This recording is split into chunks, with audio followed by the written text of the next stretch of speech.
Naramdaman mo na ba ang hangin na bumubulong ng iyong pangalan? O nakarinig ka ba ng mahina na tinig kapag ang mundo ay tahimik? Hindi ito isang simpleng pagkakataon. Ang universo ay nagsasalita sa katahimikan, at minsan, ang pinakamatinding mensahe ay matatagpuan sa mga pinakapayapang sandali. May dahilan kung bakit nandito ka ngayon, binabasa ito. Isang tanda ang unti-unting bumangon sa iyong harapan. May isang bagay na hindi mo pa nakikita, ngunit ito ay gumagabay sa iyo, at malapit na nitong ipakita ang landas na iyong hinihintay. Magtiwala ka, ang mga sagot na iyong hinahanap ay naroroon na sa paligid mo. Handa ka na bang makinig at hayaang magbukas ang iyong tadhana? Ang hangin ay may dalang mga bulong, mga lihim na tanging ilan lamang ang nakakatune upang marinig. Sa mga tahimik na sandali, kapag ang mundo ay humihinto, ang universo ay nagsasalita sa atin. Ang kulturang Pilipino ay puno ng mga kwento ng mga tanda, hula, at mensaheng dinadala ng mga elemento ng kalikasan. Naniniwala kami na ang bawat simoy ng hangin, bawat pagbabago ng hangin, ay hindi isang pagkakataon kundi isang banal na plano. At ngayon, habang ikaw ay humihinto upang basahin ang mga salitang ito, ang universo ay nagpapadala sa iyo ng isang mensahe, isang tanda na ang iyong paglalakbay ay malapit ng magbago. Hindi lang ito tungkol sa paghahanap ng mga sagot, ito ay tungkol sa pagkilala sa gabay na palaging nariyan, naghihintay na marinig mo. Handa ka na bang magtiwala sa mga bulong ng hangin at hayaang magbukas ang iyong tadhana? Ang oras upang yakapin ang iyong landas ay ngayon na. Ang katahimikan ng universo. Napansin mo na ba na ang ilan sa pinakamahalagang sandali sa buhay ay nangyayari sa katahimikan? Sa espiritualidad ng Pilipino, ang katahimikan ay hindi lang kawalan ng tunog, ito ay isang espasyo kung saan ang universo ay bumubulong ng mga katotohanan. Sa ingay ng araw-araw na buhay, madalas natin nakakalimutang pahalagahan ang mga mensahe na nasa harap natin. Ngunit ang universo ay hindi sumisigaw, ito ay nagsasalita ng malumanay, tahimik, at kung hindi ka nakikinig, baka mamiss mo pa ito. Isipin mo ang mga sandali na may naramdaman kang kutob o isang biglaang pagninilay na parang galing sa wala. Marahil naranasan mo na ang pakiramdam na may mas mataas na puwersa na gumagabay sa iyo, kahit na ang daraanan mo ay mukhang hindi tiyak. Sa kulturang Pilipino, madalas tayong humingi ng gabay sa mga ritual o dasal, orasyon, upang humingi ng patnubay. At sa mga sandali ng katahimikan, kapag tayo ay mag-isa sa ating mga iniisip at damdamin, may nangyayaring mahika, dumarating ang mga sagot. Kapag pinatahimik mo ang iyong isipan, nagkakaroon ka ng espasyo para ang universo ay makapagsalita. Maaaring magulo ang mundo, puno ng abala at mga alalahanin, ngunit ang tunay na kaliwanagan ay dumarating kapag pinapalaya mo ang kaguluhan at nakikinig. Sa katunayan, ang katahimikan ay isa sa pinakamakapangyarihang paraan upang tumanggap ng mga sagot, sapagkat dito nangyayari ang pagkakasunduan ng iyong kaluluwa at ng kosmos. Sa tradisyon ng Pilipino, may kasabihang, sa tahimik na gabi, ang mga bituin ay naglalakad, na nangangahulugang, sa tahimik na gabi, ang mga bituin ay naglalakad. Ipinapakita ng kasabihang ito kung paano ang universo ay nagpapakita sa katahimikan, kung saan ang bawat bituin ay kumakatawan sa isang tanda o mensahe mula sa banal. Maraming beses, inaasahan natin na ang universo ay magdadala ng mga mensahe sa malalaki at dramatikong paraan. Ngunit paano kung ang pinakamahalagang mensahe na hinihintay mo ay matagal nang naroroon sa harap mo, sa katahimikan? Ang hamon ay yakapin ang tahimik na sandali, umupo ng tahimik, at magtiwala na darating ang mga sagot kapag nararapat na. Tulad ng hangin na dahan-dahang dumadaan sa mga puno, ang universo ay nagpapadala ng gabay sa tahimik at banayad na paraan. Nasa iyo ang pagpapasyang maging tahimik ng sapat upang marinig ito. Hindi ibig sabihin nito na kailangan mong laging umupo sa ganap na katahimikan, ngunit nangangahulugan ito na kailangan mong maging bukas sa pakikinig sa mga tahimik na sandali. Minsan, ito ay isang pagbabago ng enerhiya, isang pag-ihip ng hangin, isang pakiramdam na hindi mo kayang ipaliwanag, ngunit alam mong nariyan ito. Ang mga ito ay mga tanda mula sa universo, na hinihikayat kang maglaan ng pansin, magpahinga, at magtiwala na may higit pang nangyayari sa paligid mo kaysa sa iyong nakikita. Para sa kaluluwa ng Pilipino, ang pakikinig sa mga tahimik na sandali ay madalas na naugnay sa pananampalataya, ang paniniwala na ang mga hindi nakikitang puwersa ay gumagawa para sa iyong kabutihan. Maging ito man ay isang banayad na simoy ng hangin na parang may dalang mensahe, o isang biglaang katahimikan na magpapahinto sa iyo upang mag-isip, ang universo ay patuloy na nagsasalita sa iyo. Nasa iyo ang pakikinig, pagiging mulat sa kung ano ang nangyayari sa loob at labas mo. Ang iyong paglalakbay, gaano man ito kahirap o kahindi tiyak, ay ginagabayan ng mga puwersang nakakaintindi sa iyo, kahit na hindi mo pa nauunawaan ang iyong sarili. Habang nagpapatuloy ka, tandaan, ang katahimikan ay hindi kawalan. Ito ay ang espasyo kung saan ang iyong kaluluwa ay kumokonekta sa banal. Bawat sandali ng katahimikan ay may potensyal para sa isang malalim na pagpapahayag. Ang universo ay handang magsalita sa iyo, ngunit kailangan mong maging handa upang makinig. Ang mga bulong ng hangin. Naramdaman mo na ba ang hangin habang nakatayo ka sa labas, nakapikit, at tinatamaan ang iyong balat? Ang banayad na simoy ng hangin na dumaan sa iyong mukha ay hindi lamang isang paggalaw ng hangin. Sa espiritualidad ng Pilipino, ang hangin ay may malalim na kahulugan. Naniniwala kami na ito ay nagdadala ng mga mensahe mula sa hindi nakikitang mundo, mula sa mga espiritu ng mga ninuno, mga banal na puwersa, at mismo ang universo. Kapag ang hangin ay bumubulong, ito ay nagsasalita tungkol sa mga bagay na lampas sa ating pag-unawa, nag-aalok ng gabay kapag tayo'y pinakanangangailangan. Matagal nang pinaniniwalaan ng mga Pilipino na ang hangin ay isang mensahero, isang daan sa pagitan ng pisikal at espiritual na mga realm. Hindi ito isang pagkakataon na ang hangin ay madalas magtaglay ng lakas kapag tayo ay nasa isang crossroads o dumadaan sa panloob na kalituhan. Kung naranasan mo na ang biglaang simoy ng hangin habang gumagawa ng isang mahalagang desisyon, malamang ay naramdaman mong hindi ito basta pagbabago ng panahon, kundi isang bagay na mas mahalaga. Ang mga ito ay ang mga bulong ng universo, hinihikayat kang magpatuloy o magtiwala sa landas na nasa harap mo. Kapag ang hangin ay humaplos sa iyong direksyon, pinaniniwalaan na ito ay nagdadala ng lakas ng pagbabago. Madalas magsabi ang mga ninunong Pilipino na ang hangin ay may dalang batang espiritu, ang espiritu ng bata, na nagpapahiwatig ng isang bagong simula. Isang bagong kabanata sa buhay ay malapit ng magbukas. Para bang ang hangin ay nililinis ang luma at binibigyan ng espasyo ang bago. Ito ay ang universo na gumagalaw sa likod ng mga eksena, lumilikha ng perpektong kondisyon para sa iyong pagbabago. May pamahiin sa Pilipinas na nagsasabing kapag ang hangin ay dumaan ng hindi inaasahan, ito ay tanda na may nag-isip sa iyo o may isang mahalagang pangyayari na malapit ng maganap. Maging ito man ay isang banayad na simoy o isang malakas na ihip ng hangin, ang mga ito ay higit pa sa mga pattern ng panahon, ito ay mga mensahe na ipinapadala ng universo upang gabayan ka. Ito ang paraan ng hangin upang makuha ang iyong pansin, hinihikayat ka na magbukas ng mata at makinig.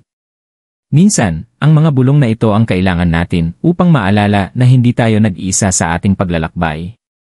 Ang universo ay laging naroroon, nag-aalok ng mga banayad na tanda, kahit na hindi natin ito lubos na makita. Ang alamat ng Pilipino ay nagtuturo rin na ang hangin ay maaaring magdala ng mga tinig ng mga yumaong mahal sa buhay. Kapag ang isang mahal sa buhay ay pumanaw, ang hangin ay maaaring magdala ng kanilang mga bulong, marahang nagpapaalala na ang kanilang presensya ay patuloy na naroroon. Naranasan mo na ba na ang hangin ay parang nagdala ng mga alaala ng isang taong iyong nawala? Hindi ito isang pagkakataon, pinaniniwalaan na ito ay isang sandali kung saan ang espiritu ng taong iyon ay umaabot sa iyo, nag-aalok ng aliw at gabay. Ang hangin ay hindi basta humihip, ito ay may daladalang mensahe. At kapag ikaw ay nakikinig, maaari mong matanggap ito.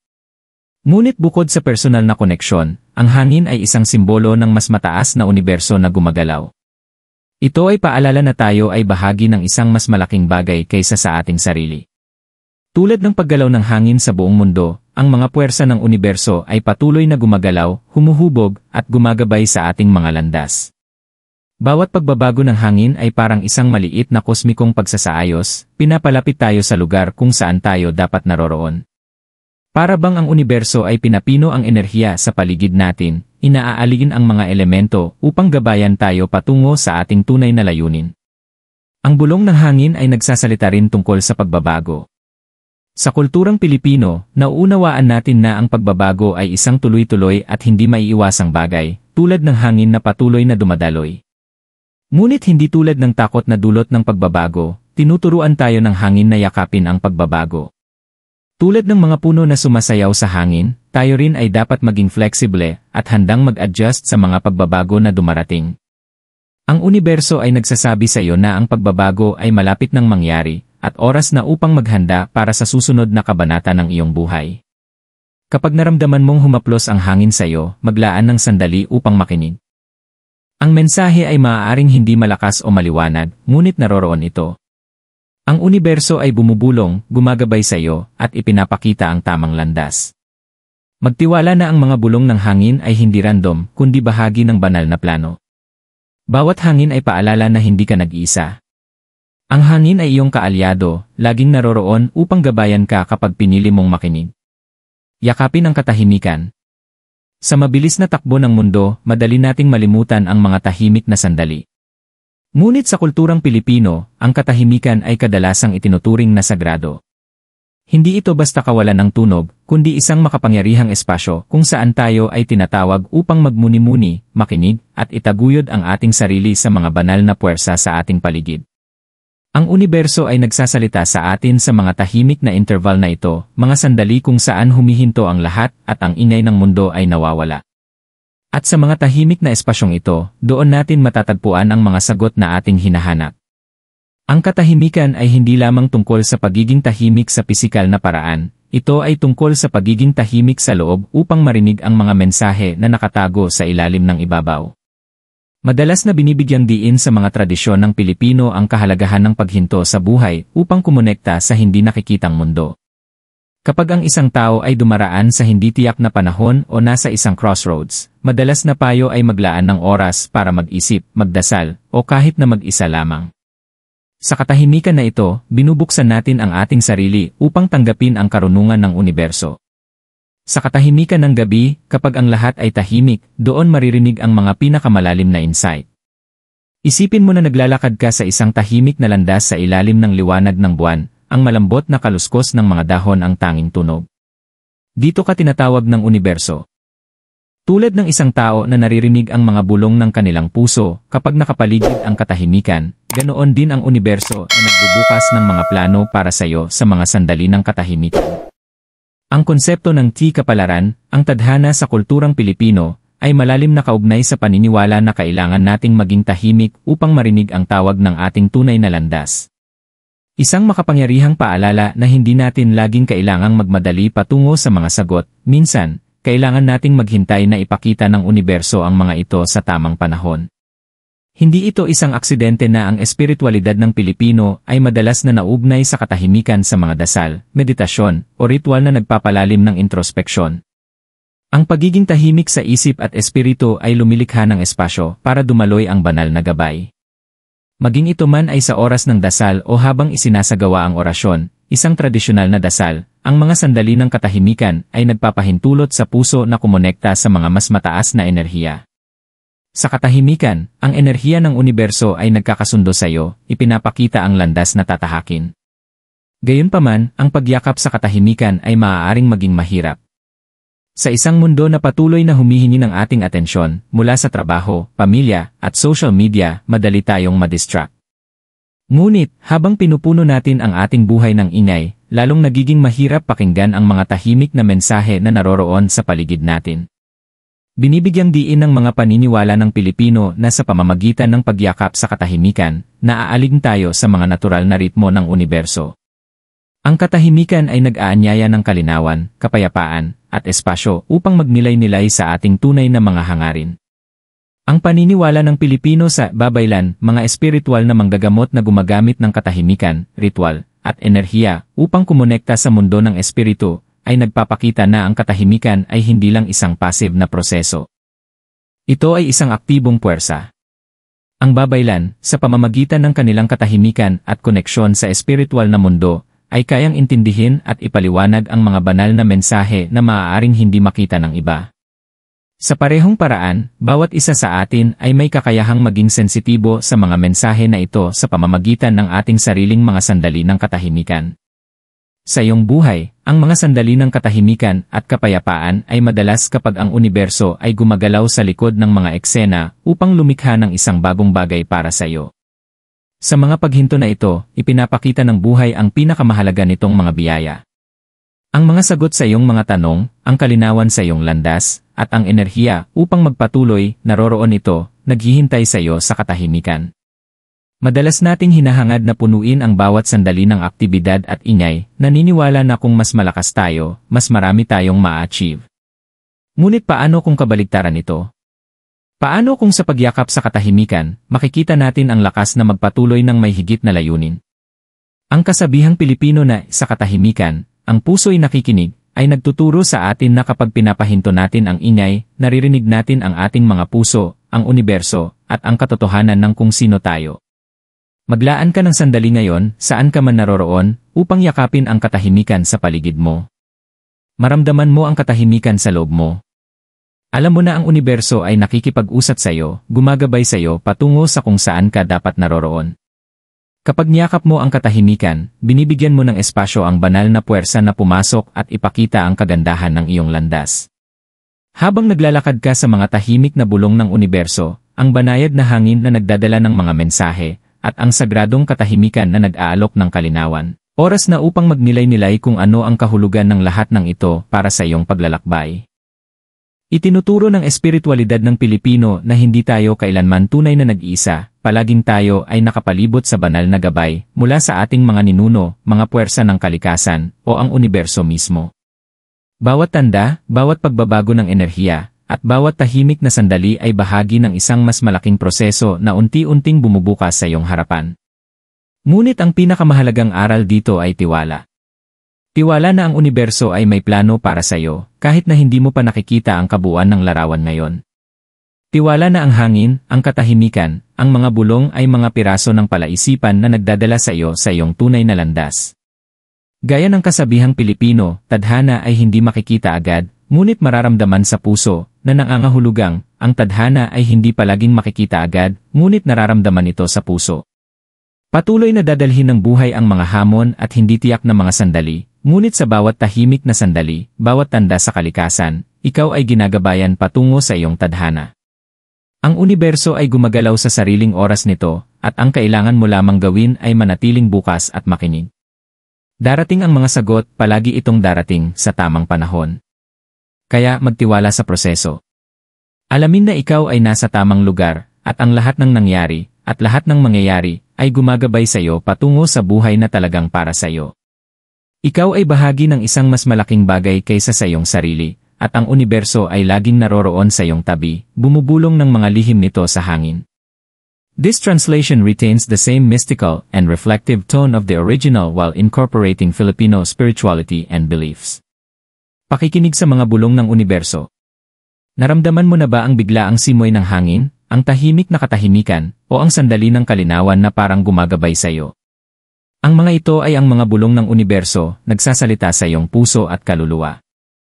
Sa kulturang Pilipino, naniniwala kami na ang katahimikan at kalikasan ay nagdadala ng mga banal na mensahe, gumagabay sa atin patungo sa ating tunay na landas.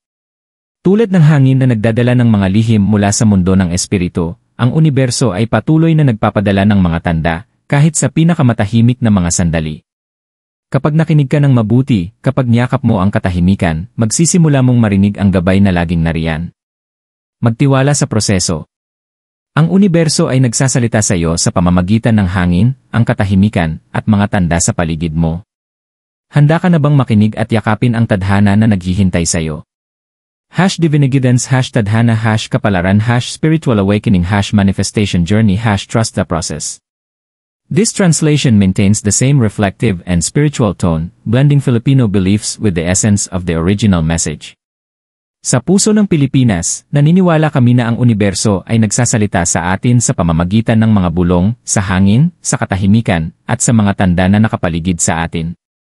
Ang mga sandaling ito ay maaaring magmukhang maliliit, ngunit naglalaman sila ng susi sa ating tadhana. Magtiwala na ang mga sagot na iyong hinahanap ay nasa loob na ng iyong puso, at ang bawat hakbang na iyong tinatahak ay bahagi ng isang banal na plano. Hindi ka nag-iisa sa paglalakbay na ito. Pakinggan natin ang mga bulong ng universo at tahakin ang landas na nakalaan para sa atin. #tadhana #kapalaran #spiritual awakening #divinigidance #trust the process. This translation maintains the emotional depth and spiritual message, perfectly suited to your Filipino audience.